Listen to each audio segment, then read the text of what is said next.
चेतना का विज्ञान है, ईश्वर का वरदान है।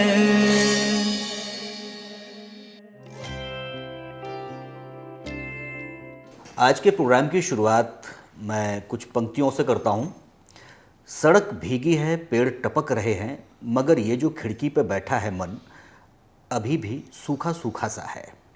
कहीं कोई बूंद भीतर की ओर गिरती है, भीतर कुछ फड़कता है, जैसे कोई भूली हुई धड़कन भीगने को लौट आई हो।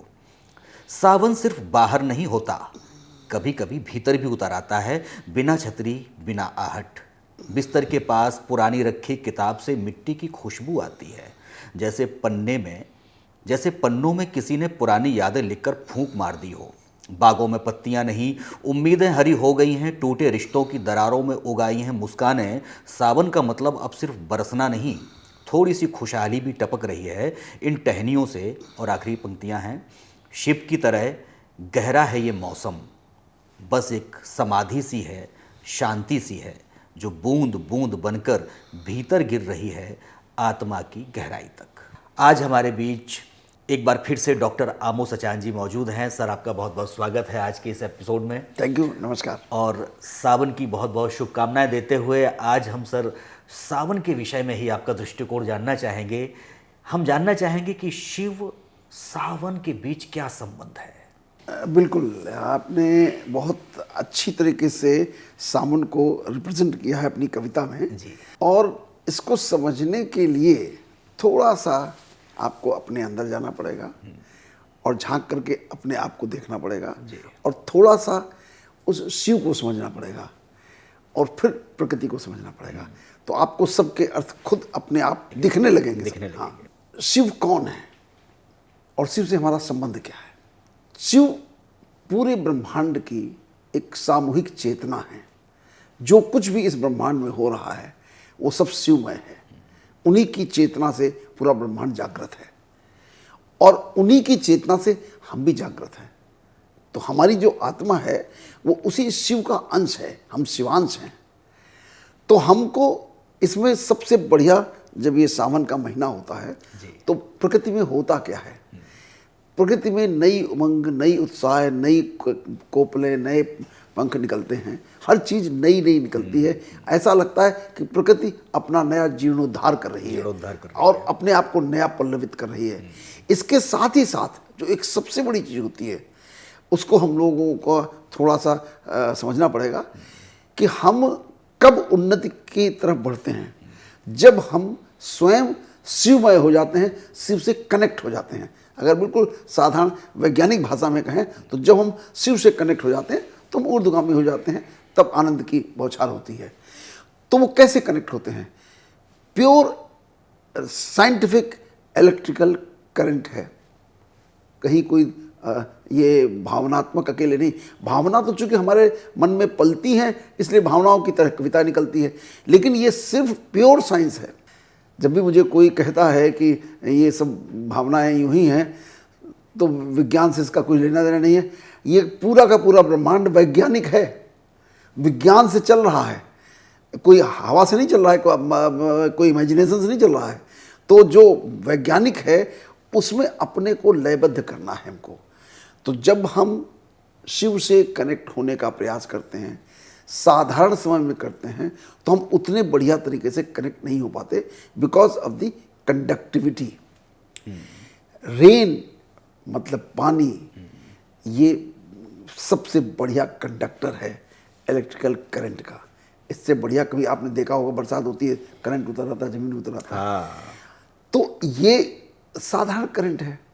हम उस करंट की बात कर रहे हैं जो इस पूरे ब्रह्मांड में चलायमान है, जो ब्रह्मांडीय शक्ति है, जो ब्रह्मांडीय ऊर्जा है, जो सब जगह है।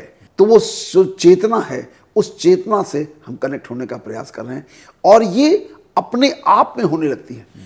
हमें प्रयास नहीं करना पड़ता। जो सावन आते ही सब शिवमय हो जाते हैं, क्योंकि कुछ तो उस पिता का नाम देना पड़ेगा। कुछ तो कैसे याद करेंगे उनको हम, जो हमारे अंदर भी हैं, बाहर भी, वो हैं कैसे, कौन है? तो उनका नाम शिव है और वो शिवमय हैं हम। तो हम सावन की शुरुआत से ही, पहले दिन से ही हम सब अंदर से शिवमय होने लगते हैं। और अगर हम थोड़ा सा भी ध्यान करते हैं तो बहुत जल्दी ध्यान लगता फलित है। होता है। इतनी जल्दी फलित होता है कि आप इमेजिन नहीं कर सकते। आप एक बार प्रैक्टिस करिए, किसी प्राकृतिक जगह में जाइए, बिल्कुल नेचुरल जगह हो, नेचर, पेड़ हो, पहाड़ हो, पत्थर हो, शिलाएँ हो, समुद्र हो, कोई भी नेचुरल जगह हो, और वहाँ पर बैठिए और आप सिर्फ प्रकृति को निहारिए, प्रकृति को समझने का प्रयास करिए। और अगर वहाँ पर एक बहता हुआ जल हो, आपको ध्यान तुरंत फ्रैक्शन ऑफ सेकंड में लग जाएगा आपको, प्रोवाइडेड आपके अंदर वो जागृति हो। अगर वो जागृति है तब तो लगेगा। जब आपको सब बाहरी संसार में आप रमने हुए हैं, हर जगह सिर्फ आपको जो सांसारिक अवगुण हैं उन्हीं पे आकर्षण है, तो फिर आप कभी नहीं हो सकता कुछ। लेकिन जरा सा भी अगर है और उसके अंदर जो खुशहाली है, जो आनंद है, जो सुख है, जो शांति है, जिसका वो मेरा पिता सागर है, प्लेंटी ऑफ हैप्पीनेस है, तो उसके लिए हमको उनके तरफ जाने की ज़रूरत होती है। और ये मौसम, उसमें सबसे बड़ा खुशनुमा मौसम, उसमें एक कैटलिस्ट का काम करता है। आपको तुरंत बिना किसी मेहनत के, बिना किसी परिश्रम के आप ध्यान में गहराइयों में जा सकते हैं। इसीलिए बहुत सारी साधनाएं सावन के महीने में की जाती हैं। और आप देखेंगे शिव को जब हम शिव को रिप्रेजेंट करते हैं, शिव से मिलने का प्रयास करते हैं, तो सब जगह रुद्राभिषेक, जलाभिषेक प्राइमरी है। कितने शिवालय बने हुए हैं जहाँ रुद्राभिषेक करने के लिए, जलाभिषेक करने के लिए कितने लोग जाते हैं। लेकिन बात यहाँ ये हो गई है, मैं इसमें थोड़ी सी चीज़ ऐड करूँगा, कि हम कर्मकांड में रह गए हैं। हम उसके लिए बहुत सारा कुछ कार्य सब करेंगे, लेकिन कर्मकांड करके चले आएंगे। उससे कनेक्ट होकर के उनके गुणों को तो हम धारण करें, उनके गुणों को हम धारण करें, तभी तो हम शिवमय होंगे। आज प्रातः जब मैं ध्यान में था तो उस समय ये बात आई कि क्या करें हम। बहुत सारे लोग अपने जीवन में कहते हैं कि हम ये चीज़ फॉलो करें, इसको फॉलो करें, ऐसे फॉलो करें। तो अल्टीमेटली हम दो वैज्ञानिक हैं जो इस विषय में बात करते हैं रोजाना, तो उनसे भी जब मेरी बात हो रही थी डॉक्टर सतीश गुप्ता से, तो ये वक्तव्य मैंने ही उनको दिया। मैंने कहा कुल 14 चीज़ें हैं जो हमको कंप्लीट बनाती हैं। वो 14 चीज़ें क्या हैं? 7 गुण, और उसमें 7वां गुण है शक्ति। वो सर्वशक्तिमान है ना, हमारा पिता सर्वशक्तिमान है। तो 7 शक्तियां, जिन शक्तियों के सहारे हम अपने जीवन की दिनचर्या को निभाते हैं, और वो शक्तियां तब प्रकट होती हैं जब हम 6 गुण धारण कर लेते हैं, तो वो 7वीं शक्ति आती है। 6 गुण क्या हैं? ज्ञान कि मैं उस ईश्वर का ही बेटा हूँ, मेरे सर्व संबंध उसी के साथ हैं। प्रेम, सत्य निस्वार्थ प्रेम, प्राणी मात्र से, पूरी प्रकृति से प्रेम। सुख, शांति, आनंद, और अष्ट शक्तियाँ। तो अष्ट शक्तियाँ जो हैं वो तभी प्राप्त होती हैं जब हमको ये सारे गुण हम धारण करते हैं और हम इस संसार में संतुष्ट हो जाते हैं। संतुष्ट होकर के हम फिर अपने आप को, इस जीवन को खुशहाल बनाते हैं। और वो खुशहाली क्या है? वो खुशहाली वो है जिस खुशहाली में हम अपने आप को इस पूरी प्रकृति से जोड़ लेते हैं। वो 7 शक्तियाँ क्या हैं? वो 7 शक्तियाँ हैं कि हम हर तरह से इस संसार में जितनी भी स्थितियाँ परिस्थितियाँ आती हैं उन सबको हम सहजता से समझ सकते हैं। Power of discrimination. हर समय क्या होता है कि हम लोग इनको आज हम जरा थोड़ा गहराई से इनको डिस्कस कर लेते हैं, जैसे सब दर्शकों को समझ में आ जाए कि हमारे पास कोई भी स्थिति आती है, वो चाहे पढ़ाई की हो, चाहे व्यापार की हो, चाहे ब्यूरोक्रेसी की हो, चाहे पॉलिटिक्स की हो, हर परिस्थिति में हमको डिस्क्रिमिनेट करना पड़ता है, क्या सही है क्या गलत है ना। उस पावर ऑफ डिस्क्रिमिनेशन से हम जान जाते हैं, तो फिर हम पावर ऑफ जजमेंट आती है, फिर निर्णय करने की शक्ति आती है कि अच्छा ये सही है तो इसको हम पालन करेंगे। जब ये शक्ति आ जाती है तो उसमें बहुत सारी चीज़ें ऐसी होती हैं जो कि फेवरेबल होती हैं, बहुत सारी ऐसी होती हैं जो अनफेवरेबल होती हैं, जो आपको लगता है उचित नहीं है। जो कुछ होता है होता अपने ही कर्मों का प्रतिफल है। जो अनफेवरेबल है वो भी किसी और का दिया नहीं है जी, वो भी इसलिए उसको सहजता से सहज स्वीकार कर लो। लेकिन वो स्वीकार करने की जो शक्ति है वो भी ईश्वरीय गुण है और ईश्वर देता है जब आप उससे प्रेम में जुड़ जाते हैं। और उसके बाद जब कोई चीज़ हो जाती है तो फिर आप उसको सह करके उसको समा भी जाते हैं। समाने का मतलब ये होता है कि आप उसको एसिमुलेट करके भूल गए। घटना हुई, फॉरगॉटन। जो बुरी हुई उसको तो आप चाहते हैं भूल जाएं, जो अच्छी हुई उसको भी भूल जाइए, क्योंकि अच्छी घटना से आपके अंदर अहंकार पैदा होता है।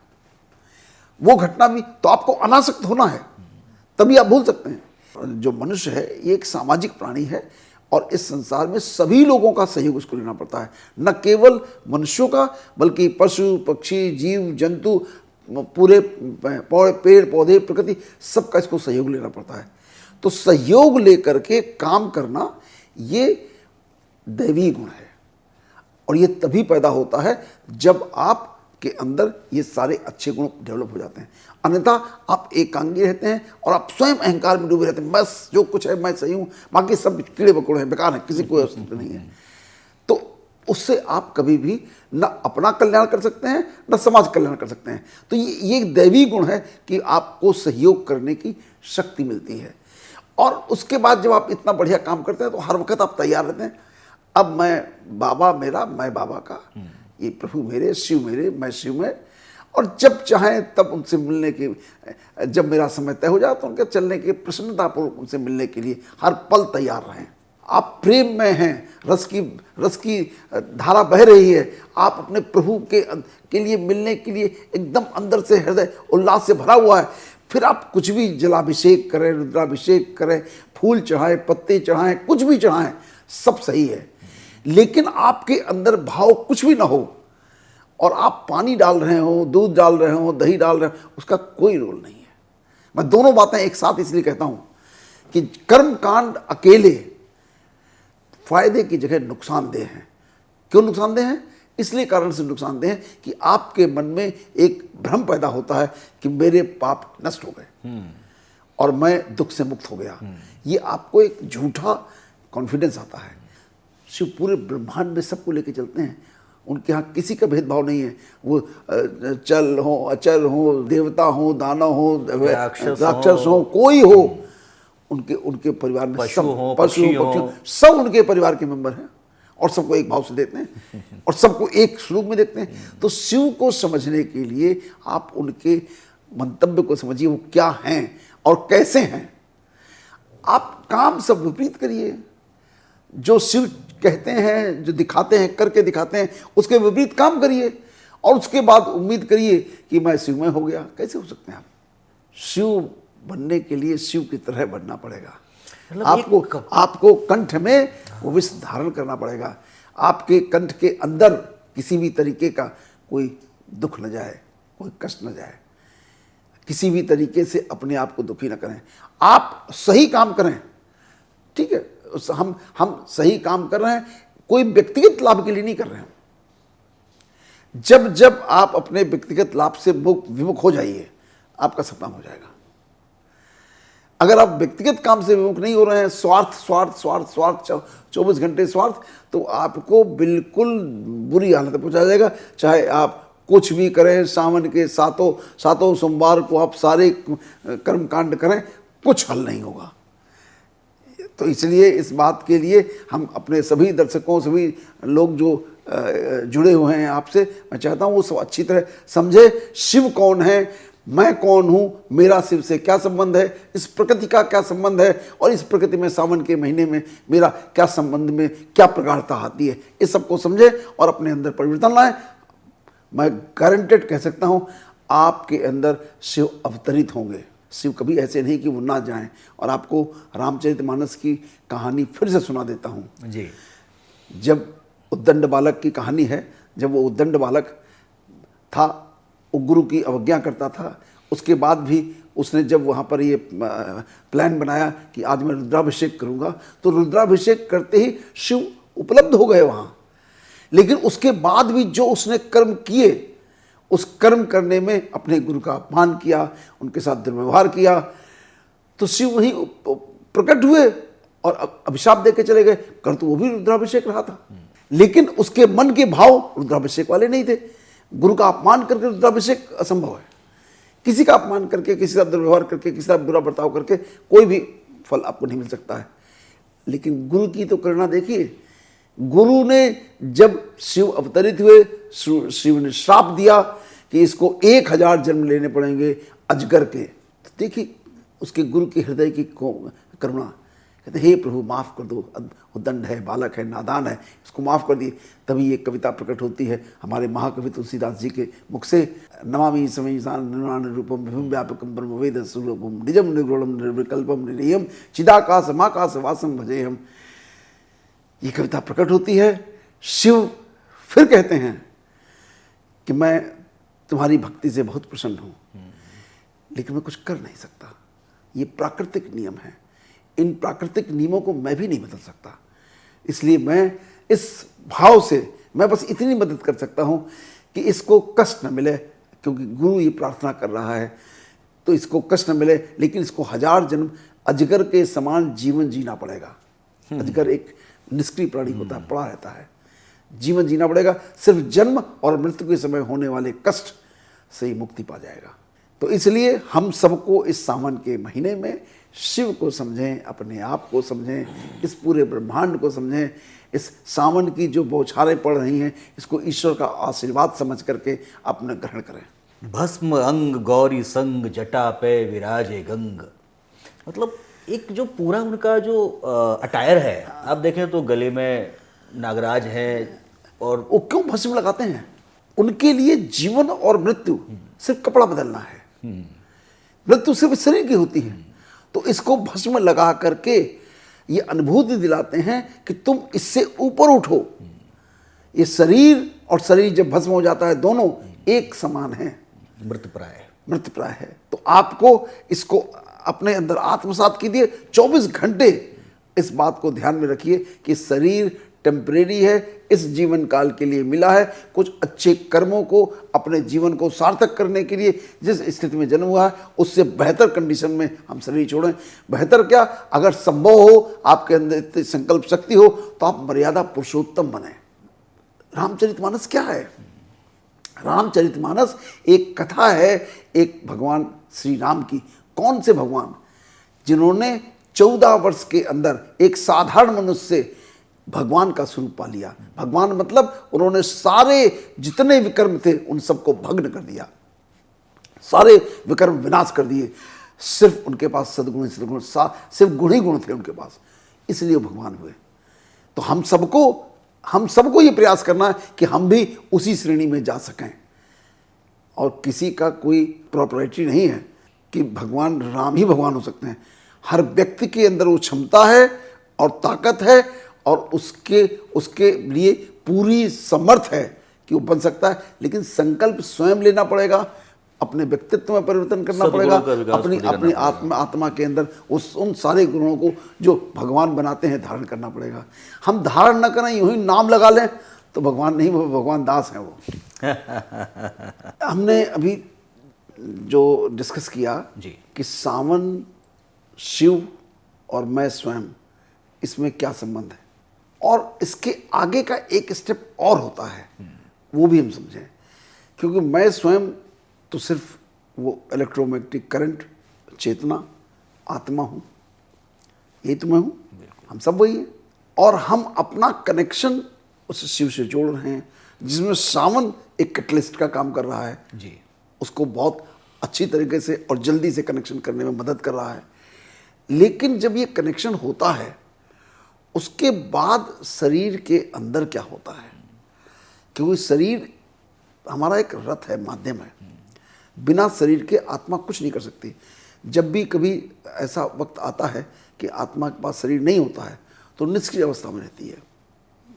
जब अगले जन्म लेने होते हैं तो यही एनवायरमेंट में रहती है।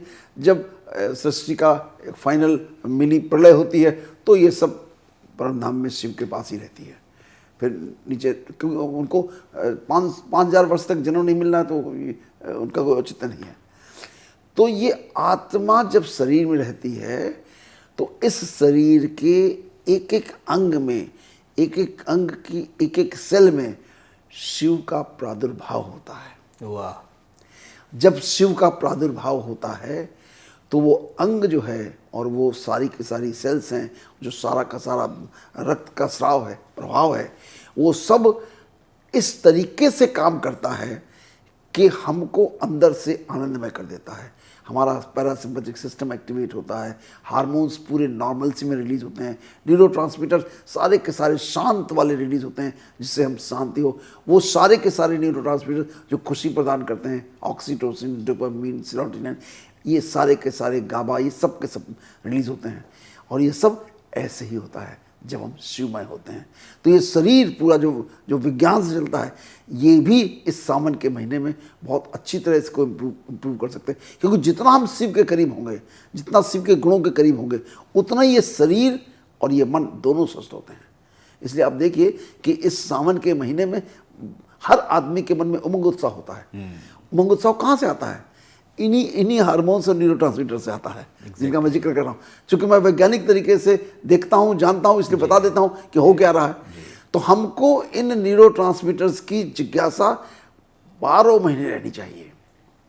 सावन में तो स्टिमुलस मिल गया, कैटलिस्ट मिल गया, लेकिन उसको अपने अंदर आत्मसात करिए और उसी में रमे रहिए, तो आपका कल्याण हमेशा हमेशा होता रहेगा। कभी आपका अकल्याण हो ही नहीं सकता है।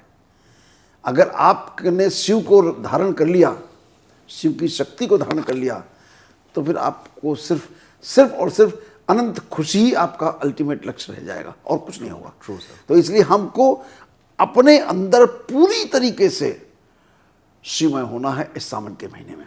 बिल्कुल सही कहा सर आपने। सावन का महीना वो महीना होता है जिस महीने का इंतज़ार एक किसान पूरे साल भर करता है, और सावन के महीने में जो बारिश की बूंदें धरती को, भूमि को जो एक क्षमता देती हैं, वो साल भर हमें कल्टीवेशन मिलता है। पूरे समाज का, पूरे पशु पक्षी प्राणी का, सबका वो पूरा का पूरा पोषण करती है। वो सारी जो हमारे सीरियल्स, अनाज, फल फूल जो पैदा होते हैं, उसी से सब पूरी प्रकृति का पोषण होता है। सोचिए कितनी बड़ी महान प्रक्रिया इस दौरान होती है। बारिश की बूंदें हमें बहुत कुछ सिखाती हैं दोस्तों।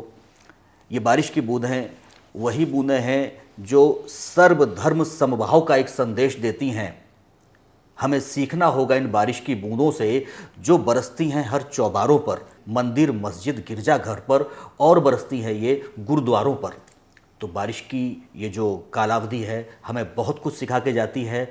हम सर आपका बहुत बहुत धन्यवाद और आभार कहेंगे कि आपने शिव और सावन के बीच में जो संबंध स्थापित करते हुए हमें और हमारे दर्शकों को जो जानकारी दी, वैज्ञानिक पक्ष बताया सावन का, उसके लिए आपका बहुत बहुत धन्यवाद। अगले एपिसोड में आपसे फिर से मुलाकात होगी। थैंक यू, नमस्कार।